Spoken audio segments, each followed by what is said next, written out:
Thank you all for sharing. And please feel free to continue that even when we get started, and also to use chat for questions throughout. The important thing is what you come away with from this. And so please, if you have questions that you'd like, you want to go deeper, you want to better understand, please feel free to put it up in chat and we'll get to it as soon as we can.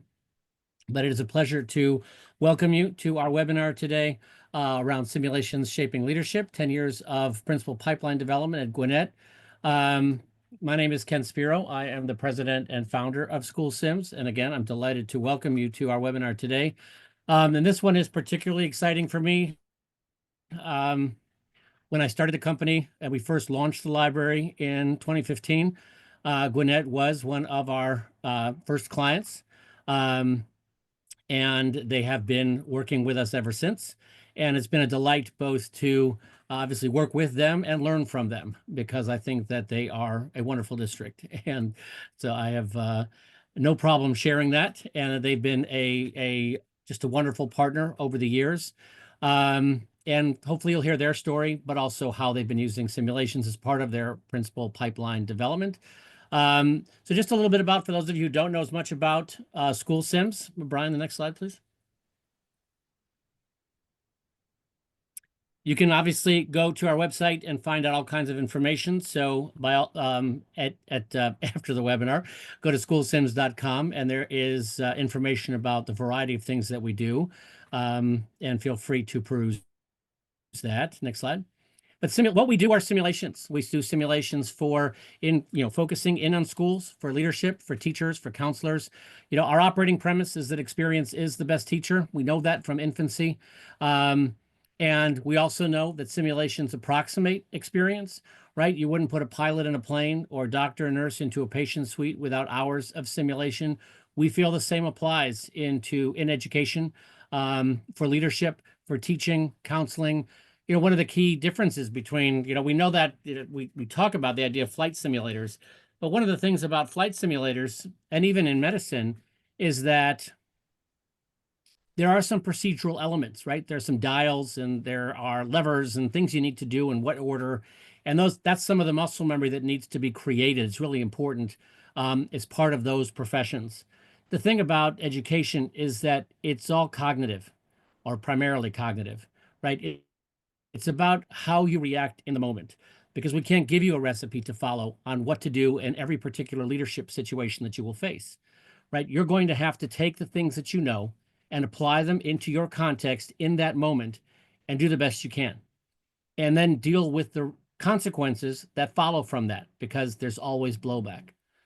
And so the need for practice, the need for building that efficacy, building that feeling that is, I don't know what's going to happen, but I can handle it. And I don't know what'll happen after my decisions, but whatever it is, I'll handle it. Because that's kind of almost the best we can do, right? We can provide you all the content in the world and the best content in the world. But the question is, are you able to apply it in that moment when you need it? And when it doesn't present the way it did in the book, the way it did in the lecture. And that's really the role of simulations. It's really to approximate what happens in life, give you the opportunity to make decisions, but in a safe place. It'll be authentic problems of practice, but there are no real kids on the other side of it, or other adults on the other side of it, or angry parents on the other side of it. We may simulate those characters, but they're not real. And so if you make a mistake, you can learn from it, just reflect on why that happened in that context and be able to proceed. And so that's what we do. We provide online simulations because fundamentally, the next slide, Brian, fundamentally, if experience is going to be the best teacher, it's important that you can get as much experience as you can, whenever you want it, whenever you need it. And so they can be deployed synchronously, asynchronously, in person, virtually. They are accessible to you from a job embedded perspective or is embedded in a program. They can be utilized however best serves your participants. And that was the design in how we did that. So we created a library of these simulations, next slide, Brian, that allow us to capture a range of problems of practice across leadership, across teachers, across counselors, because that's in each of these simulations, you will play that role. You will play as yourself It's you making the decisions, but in this role, so that it can become an experience that you can process, that you can think about, that you can reflect on, and then again, integrate it into your practice. And so this is kind of the way that we have designed our offerings. And in terms of all of the simulations are done in collaboration with practitioners, in fact, some of them have actually been done with Gwinnett. And hopefully we'll talk a little bit about that over the course of our discussion to give it that authenticity, right? We want to create a situation where it's not my building or it's not my district, but it could be. And we use video and text because, well, they're not my people, but they could be. And so we can see ourselves in the action, and in our mind's eye, we're thinking about our actual jobs. And so it allows us to contextualize both the learning that's happening, our ongoing experiences, and bring it together. And this way, have some practice in bringing those valuable curricular components that we know into practice, that theory into practice concept that happens in the field. So when we started the company, it happened to coincide with when the Wallace Foundation had first done their Principal Pipeline grant.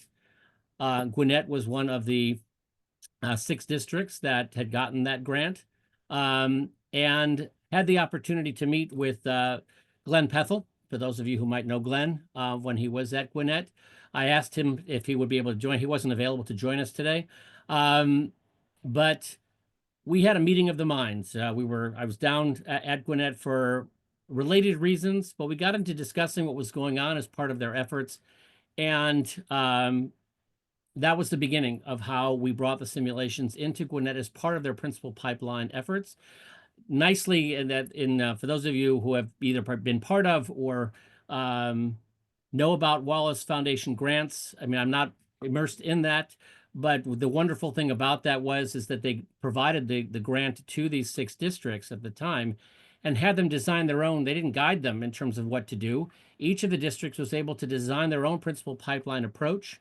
And ironically, or maybe not so much, we ended up working with all of them. At the time with Gwinnett, with New York City, with Prince George's County, and with Hillsborough. Subsequently also with Charlotte, Mecklenburg, and with Denver. And it was just a wonderful application of, if you're already thinking about aligning a process by which we're going to develop our leaders, that it made all the sense in the world that you also incorporate practice. And so with that, I'm delighted to be able to introduce Dr. Chandra Walker and Dr. Tony Ferguson from Gwinnett. Chandra, we have been working together for quite a number of years. Long time. And delighted to, again, let you go in terms of describing the work at Gwinnett and Gwinnett itself as a county, as a school district, and look forward to your words. Thank you. And we will go ahead and get started. I'm Chandra Walker, as Ken described. I serve as Executive Director for Leadership Development in Gwinnett County Public Schools. And I'm here with one of our esteemed principals. I'll let her introduce herself and then we'll move to the next slide. Good afternoon, everyone. I am the proud principal at Knight Elementary in Gwinnett County Public Schools, and I'm excited to join you all this afternoon to just share how we are able to tap into this wonderful resource to develop teacher leaders in our school.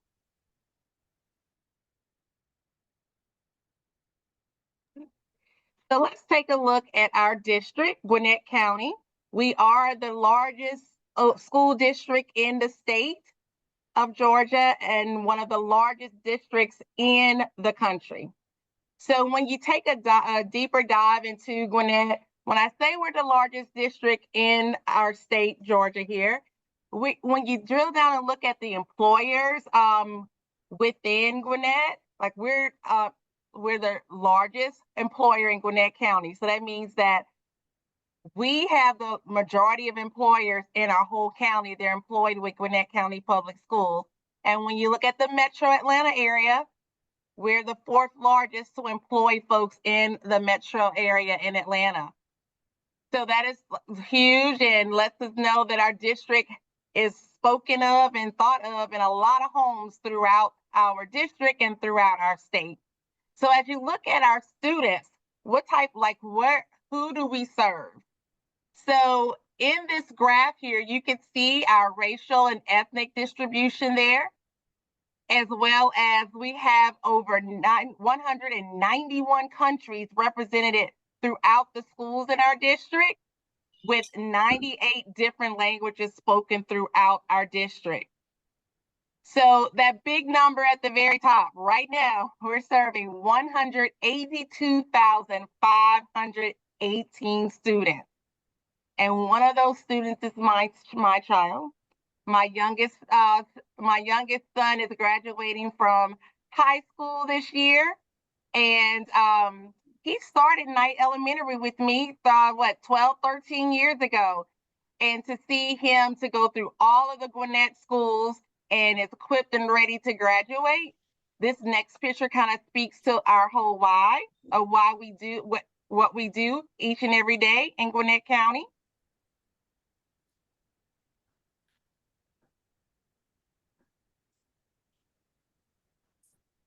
And what we do is for our students each and every day. I made that personal connection for my own child, and serving as a principal and being in this role, I know when I come to our school each and every day, I am ready to pour into others to help them put a smile on children's faces, like you see our little friend here in this picture with her pink and purple glasses on.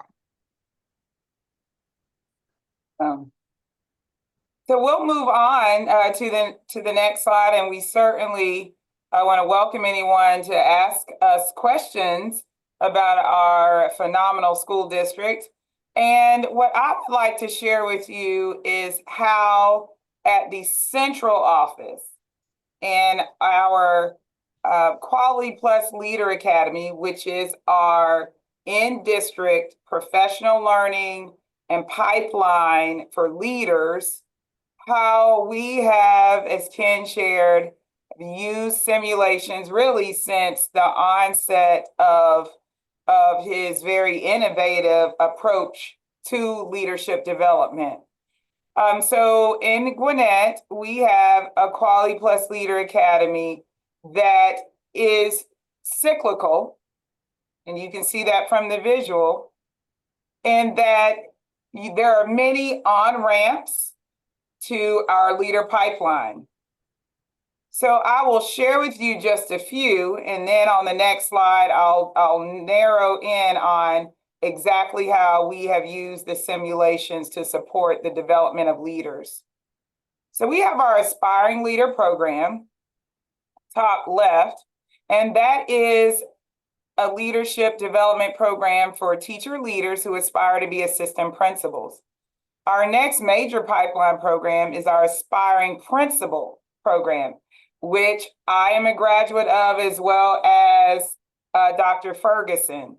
So our Aspiring Principal Program is really for top-notch assistant principals who desire to move into the principalship.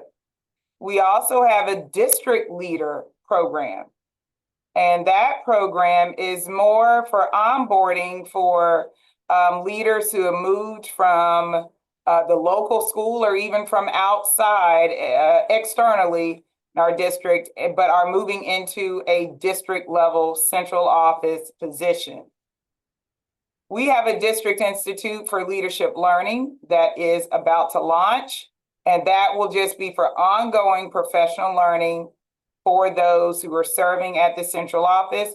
We also have an Ask the Experts professional learning, and that is where anyone, district leader, local school leader, who has questions about practice and implementation and evaluation and everything in between gets the opportunity through a formal professional learning structure to ask experts in our district.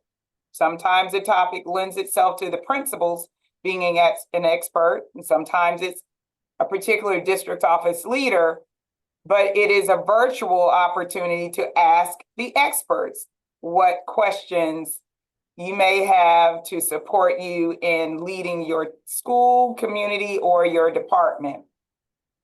Then we also have just-in-time training that is very relevant. Again, just-in-time topics that are developed by district office and local school leaders for novice assistant principals and principals to help them navigate the nuances of the role. And again, it is just for those who are novice. Moving on to professional learning opportunities. This is district-wide professional learning that happens for, again, central office or district leaders and local schools. Now, this professional learning is very unique in that it is targeted to our school district's strategic priorities. So it aligns to our mission and vision as a school district, and it is targeted learning for the entire cadre of leaders in our district around effective implementation. We have leadership symposiums. Those are held for teachers in the classroom who just want to learn about leadership. They may not be wanting or ready to move into an assistant principal role, but they want to lead from within the classroom perhaps. Or they just want to learn about school leadership. We have leadership seminars, and these are for principals and assistant principals, where we bring in national thought leaders around the field of education and educational leadership, and they engage our leaders in seminars that links and creates a bridge from theory to practice. Coaching, we have a cadre of coaches that supports novice leaders, and then executive coaching, and that is for leaders who have a more targeted need, and we have some national coaches that support us in those efforts. So that is the description of our district's leadership pipeline. It is very robust. And as Dr. Ferguson said, we are a very large school district. And so we want to make sure that we make leadership attractive. And the way we believe we can make it attractive is by providing support no matter where you are on your leadership journey. So you may ask, well, Chandra, how does that then relate to, or how is that supported by leadership simulations? So I'm glad you asked. So let's go to the next slide and let me bring this all into a tighter perspective for you. So from our leadership pipeline, we have a couple of key programs that we really utilize and have found great success with helping leaders really see how decisions can impact an entire school community. And those are through our Aspiring Principal program, our Aspiring Leader program, symposiums, and our customized coaching support and onboarding. So you see on the screen a picture of our most current cohort of aspiring principals. So they're in a learning session. So these learning sessions are held once a month. So our Aspiring Leader program sessions once a month. But we have several skills and behaviors that are really the focus of our learning days. And so some of our focus is on instructional leadership, facilitating collaboration and building leadership capacity. Another major umbrella of learning is around communication and meaningful engagement of the school community, and then equity and cultural responsiveness. So in our district, we expect school leaders to really leverage those skills in order to effectively lead a school community and improve student achievement? Well, as Ken spoke a little while ago about the library of simulations, we will typically pull in after a learning day or within the learning day, we will typically pull in a simulation that aligns to our learning focus. So, for example, we may have a learning day centered around equity and cultural responsiveness.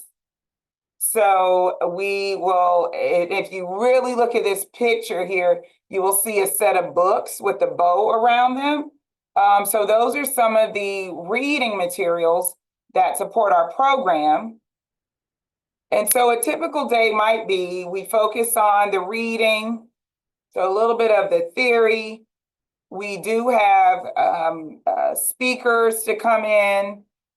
They have team performance activities where they're learning again around, in this example, the skill and behavior of equity and cultural responsiveness. But let's say after lunch, we want the cohort to really gain some practice and thinking through as a school leader how they might be faced with different dilemmas and decisions as they go about leading a school. So again, the leaders that you see in this picture, at the time of this picture, they were all aspiring principals. So one of the things in one of the sessions that we've done is that at the end of the speakers and the learning and the reading, they go into different breakout rooms. And we have our coaches or those of us who facilitate learning in this program guide them in this particular example, the cultural competency simulation, where they are the new principal of a school faced with decisions of how to navigate the demands of the PTA, a teacher who is maybe making comments that are not supportive of the mission and vision of the school. So lots of competing priorities, lots of attention needing to be paid to different aspects of leadership. And remember, this is a new principal in the simulation. Well, these are aspiring principals that you see in the picture. And so the use of the simulation helps us in leading this pipeline program know where we need to spend more time, what types of decisions were made by our cohort participants that perhaps needs to be supported a little more through coaching. Or we now know that some of their decision-making or all of their decision-making is tightly aligned with what we know leaders are expected to know and be able to do in our district. The use of the simulations also helps us set up all things such as clinical experiences when they go back into their own buildings or during their internship settings. But we really use those simulations in our programs, and these are just the main ones where we use them pretty routinely.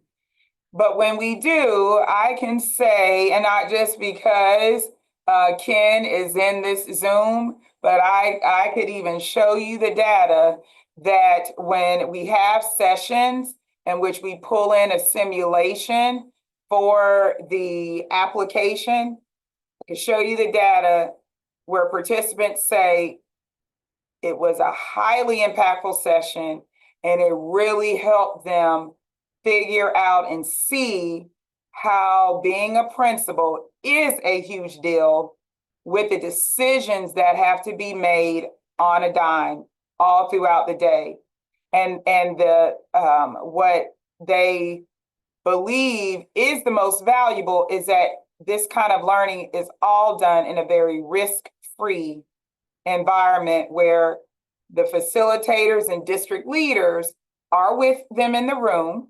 We don't give them any answers because there's no right or wrong. It's just you have a decision you make, and then there's a consequence or a follow-up or a domino effect, if you will, based on what the decision was. And we talk through that. We talk through what choices they had, what choices they made, and then within the context of our own district, what then would be the impact of that choice being made. And so, again, we've used these simulations for a number of years, and they really support our work. And so I'd love to answer any questions that anyone may have, but I wanted to share with you, if you are at the central office supporting local schools, how valuable the use of simulations can be within a pipeline program, as well as used for onboarding if you even want to assess a new leader coming into the role, what they know, and how you can then go about supporting them through coaching and mentoring. So are there any questions or anything I can elaborate on before we hear how it looks, the use of simulations at a local school? Chandra, there was a question about in chat about how this links in with the hiring and selection into the pipeline.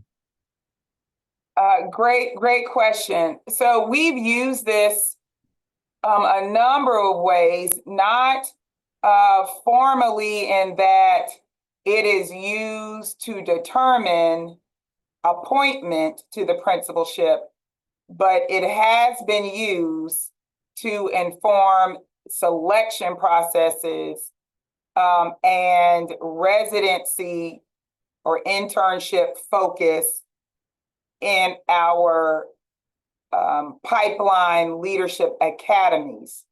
So we've used it for a number of ways in that regard, and then of course in the learning day. But I can tell you it can be used for that if that is what your district chooses. So I know that if there is a component where you might, again, want to see what their decision-making might be as sort of, I guess, predictive analytics, perhaps. I do believe it could support that at a high level because the simulations, and I'm not sure which ones exactly, but I know there's several that following, because we've used it this way too, following the individual use of the simulation, it can give you a report of what decisions the candidate or the leader made. And if you have your own rubric or your own selection criteria, then it could align very nicely with that. I do remember, Ken, some years ago, when we had the collaborative opportunity to really talk through and crosswalk the simulation library with P-cell standards, leader standards. So that is one thing that we did do with our district.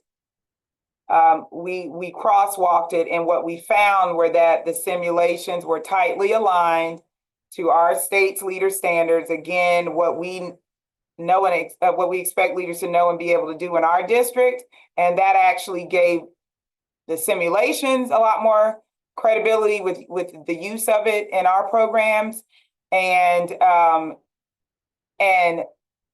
we use it more so for during class learning but we also have used it for onboarding, and we've used it before in the past for a part of the selection and informing the process for,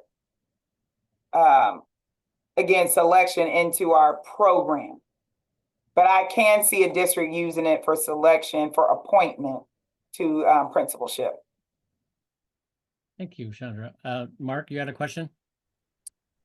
Yeah, it's really, I just want to amplify a practice that we haven't used. Good afternoon, Dr. Walker. It's good to see you. We use it with our aspiring principals, and we have done it as looks like just from the picture, right? Like a cohort, very similar. They're seated around, they're having conversations around decisions. We actually use whiteboards to see where they disagree. But what we haven't done is use it as a diagnostic for the professional learning, right? We've been looking at them, but we haven't necessarily been looking at what it means as far as our gaps in training, which is just really, really smart, right? Because they are what you're producing, right? And you're seeing, oh, they don't know how to de-escalate a conflict with a parent, or they're shakier in spec ed than we thought. And so I'm curious about your debrief after these as district leaders, right? After you've done one, and then how that leads directly for professional development for these folks. Well, I can give you, Mark, one example. It actually was an earlier simulation where if the leader, there was an option for the leader to respond to the media. Well, one of the things we did in using that simulation for some leaders who in the conversation kind of said, I would say this to the media, or I would reach out to them in our particular district. And I'm not speaking about, any other district, but in our particular district, we have a process that goes through our district leader for connections with the media. And so the moment we heard the discussion, because we're in the room listening, and the only thing as a facilitation best practice is just kind of keeping the flow moving and not letting the leaders get stuck in one decision to be made. But at any rate, we heard some of them saying, so yeah, I would reach out to the media, or I would tell the media that. And so that allowed us to kind of say, ding, ding, ding, ding. Okay, we need to go back, because that is not the process that's supported in our school district. We go through our proper channels, and we have our chief of communications connect with the media. So that really helped us figure out, and that's just one example, but where there are gaps and we go back as a team to figure out next session or homework or follow-up or coaching, what do we need to address? Or what do we also need to really give them kudos about and affirm these decisions and all of the choices that you had, great job, everyone. These are the decisions that are supported and aligned to our district's mission and vision. So that's kind of the way, as the facilitative team, we stay connected and match up the performance on the simulations with our next steps. So we do take that data and really use it in the planning purposes and helping the leaders, really just accelerate their readiness for the principalship. Yeah, really great example, because you can bring in the director of communications the next time with that gap analysis, and you're solving problems that you didn't know you had until you put them in the driver's seat. So thank you for that. Yeah. Well, I know that you you want to hear how this looks and is used at the local school level. So as we move to the next slide, I'd love to bring on again Dr. Ferguson to just speak about how she uses that. And perhaps Dr. Ferguson, you could also speak to the collaboration between the local school and district office with the use of simulations as well. Yes, thank you so much, Dr. Walker. And you ended with where we initially started, is by reaching out to the Leadership Development Office to partner with you all about how we at Knight Elementary could build the capacity of our leaders at Knight. This is my 13th year at Knight. I'm finishing up my 13th year as the principal at Knight Elementary. And with it being the 13th year, our staff has changed drastically, especially since 2020, where folks have started making decisions to do other things outside of education.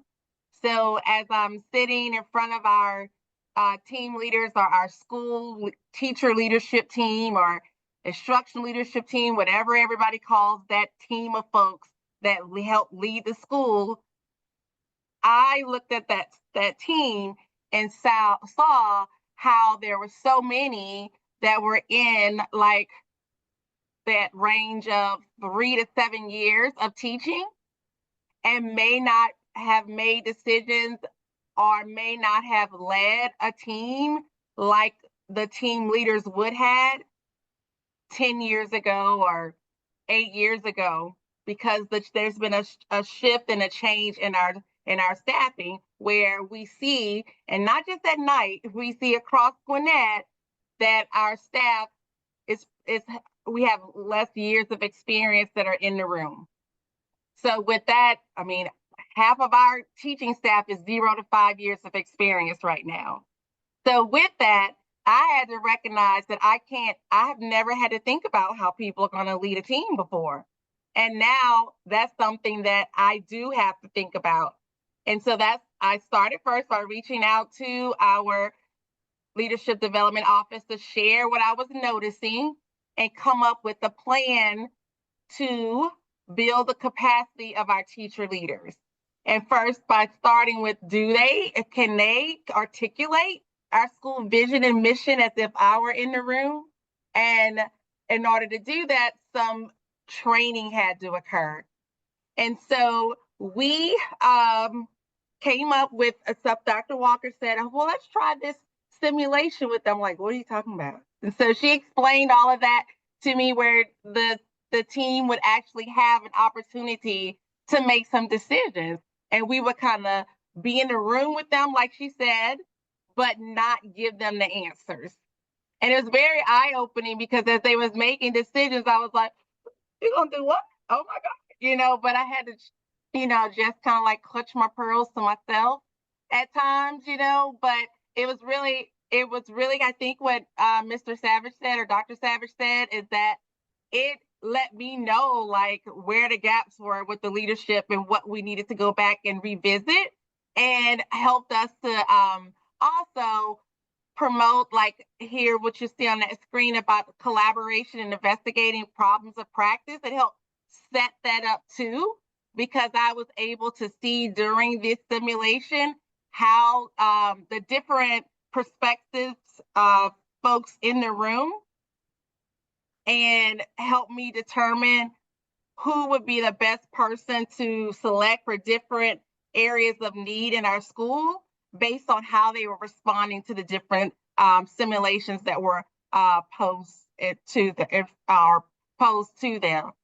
So it received such a huge, a positive response when Dr. Walker led the team through one of these, where it gave a scenario about a teacher who was having some difficulty with supporting and pushing into a teacher's classroom. And when the teacher leadership team went through this process and it asked a question, and based on their question, it will prompt the next set of ideas or thoughts or scenario to respond to. And it got to the point where this teacher just walked out and quit on us. And they were all shocked about this is what happened and wanted to know more. Why did it happen? What was their missteps? How can they do a better job with making decisions? How did they get off the course? And now every time we're getting geared up for one of our leadership team meetings, I'm always asked, is Dr. Walker coming back? Are we going to do one of those simulations again? Because everyone at the end of the day, regardless of what role you're in, you want to have opportunities to be able to develop yourself. Folks want to have an opportunity to be able to support folks in a better way. And this just gives our teachers a lens of what I do and what our administration team does every day and making decisions that are best for our school. So I just feel that I have to pour into others because I cannot do this work alone, but I need to make sure that the capacity is there in order to do that. And this has just been really great for our team, and it just opened it up for us to have several leaders throughout the building doing the work to help our students ultimately be successful. So that's my spiel, Dr. Walker. And so we love again now to just see if anyone has any questions from the local school perspective on facilitation or use of or alignment of simulations with the professional learning goals and mission and vision of the school. Okay. Dr. Escobedo. I'm Dr. Escobedo with Trinity University in San Antonio. So we currently have school sims, but we're using it with our graduate program for those graduate students who are working on principal certification. How do you decide, or I don't know if you have a lesson plan per se, or how do you decide what school sim activity lessons you're going to go through with the group? And do you go through a certain simulation with everyone in the group, or is it individualized according to what their needs are? Oh, that's a great question. So we have used it for a variety of ways, and I will go ahead and speak, since you're at the university level, I will speak on behalf as well of our university partners, because some of our university partners also use school sims. And so we collectively, we have used it as I've described and as Dr. Ferguson has described in person. We've used it virtually. We have used it in an asynchronous format. And from the university perspective, to tailor it to my response to your question, it is the specific simulation is really aligned to the intended outcomes of a particular course. So if there is a course, for example, in that leadership course related to HR, the teacher evaluation simulation has been used before by, I know, one of our university partners. Teacher dress code is another simulation that has been used. Yes. So a lot of times what drives the selection of the simulation is the course outcomes and goals. And then with our university partners here and with our district and in Georgia, many promote and are more action research-based universities, and their programs are action research-based. And so the simulations really aligns nicely with what they will end up having to really do in terms of research projects, and of course, all the way through with their dissertation. But I would say our universities, and most of them do use the simulations, I would say they use probably one per course. That's And it's about what usually very much aligned, again, to starting course out with the mission objectives and and vision outcomes. and so forth. Okay. So that kind of brings me to my next question, I guess also for you, Dr. Walker, and for Ken, is let's say, for example, in a course dealing with special programs. So you have special ed, bilingual, so forth, 504, RTI, MTSS. I don't know if there's a different video library available, Ken, or is there something in that maybe we haven't seen yet? Where let's say with those aspiring leaders, you want them to be able to have that simulation practice of sitting in and chairing a 504 meeting or sitting in and chairing that ARD meeting before they're actually sitting in the role as the assistant principal or the principal. Is there any type of video? Are there videos like that in the library? Or is that something maybe that perhaps is under development?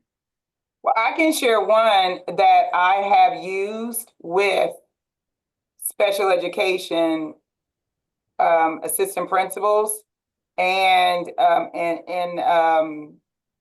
I think I used it also in an HR course, and that one was special education one-on-one aid. And so that one is perfect because it is asking the leader to figure out how to meet the needs of the parent, keep policy and law at the forefront of their decision-making, and then also utilize personnel support staff. And everyone from the school nurse, the county nurse is involved.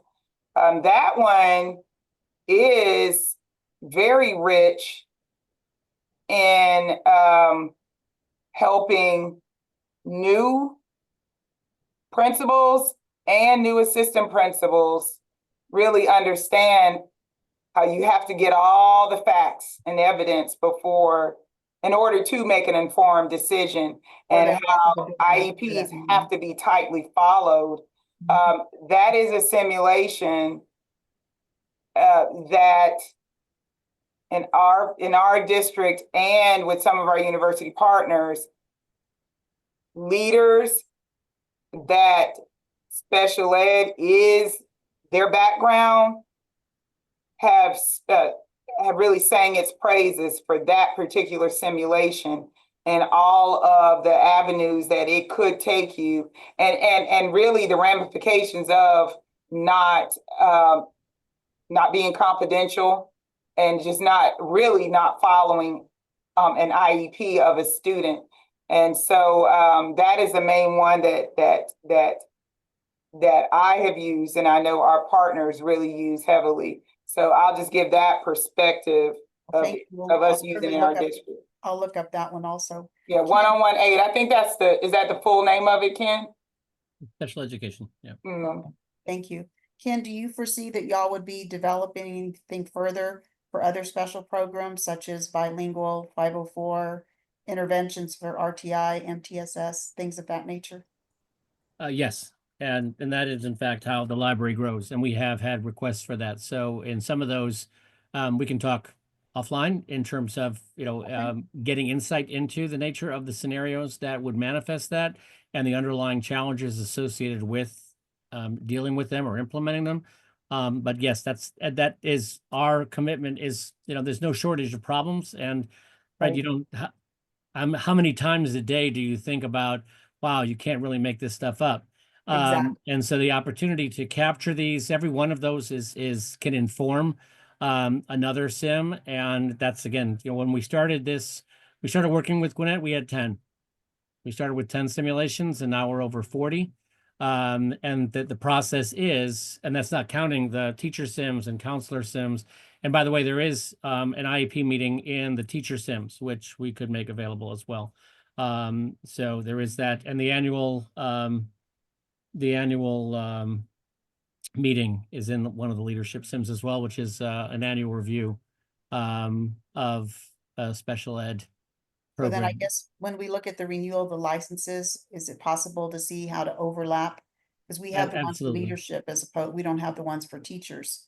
Yeah. But there's something in the teacher library we could use to help develop our assistant principals. But we'll talk about that offline. Yes, we can certainly talk about that. Thank you. But thank you. Other questions? I'm not sure, Paulette, did you want to expand upon your question? Yes, good afternoon, everyone. I just wanted to, we have several districts in our area that are working to comply with the current executive order regarding the use of diversity, equity, and inclusion in our programs, policies, documents, et cetera. And a lot of the simulations do an excellent job of helping us walk through how to handle that. But as a school district, is your district looking at some of these and trying to ask you, or is asking you to find a different way to approach that? How do you, and the question is important to me specifically because our school board just met on Tuesday night um, with about 120 speakers around the decision to comply with the executive order, or we would lose $75 million for our programs. And so a very hard decision was made by our school board and our superintendent. But I'm looking at the excellent simulations that you have, and a lot of them are very clearly focused on that. So is that something that you're concerned about in your school district, or do you have other means to address those issues without being out of compliance if your district is working on that? Well, that is a great question. One of the things that we actually do regularly every single year anyway is evaluate all of our programs against our school district's mission, vision, and our strategic focus. And we only use simulations anyway that align to that. So over the summer, we would be going through a process of really evaluating all of those pieces anyway. And,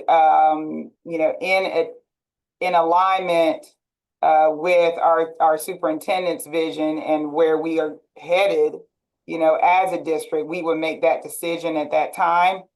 But I guess what I want to just make sure is clear is I really believe that a review process should occur every year, period.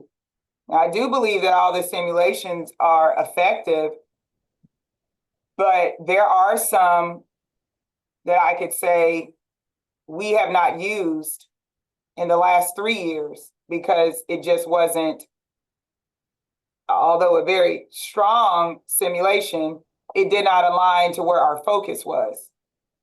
So where we see our district focus for next year and even beyond would really then lead us to which simulations we would use anyway. I don't know if that makes sense. That is perfect. Yes, thank you. Thank So you. what our district does dictates what simulations we use. Got it. Thank you. So that way we all stay safe and we stay in lockstep with our superintendent and our board. Yes, thank you. And thank you for that. And we're coming up on the top of the hour. So would like to, again, if you have additional questions, please post them. Thank you very much, both Dr. Walker and Dr. Ferguson, in terms of sharing the story and the experience at Gwinnett. From my standpoint, one of the things that, I've been doing simulations for 35 years. So for me, I'm a carpenter with a hammer in my hand and everything looks like a simulation. But it's, as a modality, I don't know that there are many others that have an objective, which is, providing experience that can be used in so many different ways. And that they can be done in the classroom, done synchronously. They can be done asynchronously, assigned. They can be combined asynchronous with a synchronous debrief. They can be used in person. They can be used one-to-one with a coach. They can be used just as something that I want to have access to. And so the opportunity to engage from that perspective and having the way to deploy. So one of the things that we have been looking to do is expanding the opportunity to utilize them, because sometimes you just don't have the time, right? You just don't have, or maybe I'm not a big enough district to have a focused leadership pipeline program where I can bring people in on a monthly basis. We're a small district. What other options do we have if we don't have that, the time for the synchronous development or deployment, and the opportunity to, more of a micro-credentialing type of approach where you can combine both simulation with other things and bring those ideas together and be able to manage them in one place. So being able to use this modality from that perspective is something that, at the end of the day, the most important thing, obviously, is the kids. But how do we create the opportunity for safe experience so that your interactions with all the steps that lead to the kids' achievement can actually be done with a little bit more efficacy? Again, we're not going to get it right? There's no question about that. Coming into the education space, when I started the company, it was shocking to me that in education, there's no right answer ever, right? There's the right thing to do maybe, but for one student versus another classroom versus another building versus one parent versus another parent versus district policy versus the community versus now the government, right? There's always another side, and being able to do the best we can is what we need to do. But then we also have to have that practice in dealing with the blowback, right? Because again, there's always that blowback, and this modality really presents the opportunity to meet the students where they are, meet your participants where they are, and allow them to bring it in, make it part of their own experience, but also importantly is to do it as part of a group, even if it's asynchronous, right? That they have that shared experience so that there is the opportunity to also have that vehicle for communication, for de-isolating, right? There's nothing more isolating than the job of a principal or administrator in a school, where you're that tip. You're at that point at which you feel like the buck stops with you, but really you're not alone, right? You have the district supports, as Dr. Walker was explaining. There's all those supports around you that even when you feel like you're at that point, critical thinking allows you to be either call a friend, call your support system, etc. Being able to build that, model it, so to speak, is something that this modality really allows to do. With that, so there was a request to see a sim. I'm happy to open one up, but we're at the top of the hour. So I'm wondering, Katie, if you're able to stay for a few minutes, or we can schedule something alternatively. If you're interested in, Brian, if you just want to go to the, okay. If you're interested in scheduling a meeting with us to go through and try the sims out or to see more about them, we're happy to, just use the QR code here to set that up. And we'd be happy to explore with you. These are very easy to demonstrate. And you can, again, get a sense of how these can be applied more fully. But with that, I will open it up to any last questions. But thank you all for your participation. And we'll do a round of applause for our partners at Gwinnett. Thank you again very much. It's been a delight. And we'll look forward to, and please look for the invite to next month's webinar, which we're going to actually focus on adult learning and simulation with Dr. Liz Azukas from East Stroudsburg. But you'll be seeing the invite for that shortly. But thank you all again, and look forward to being in touch. Thank you. Thank you, everyone.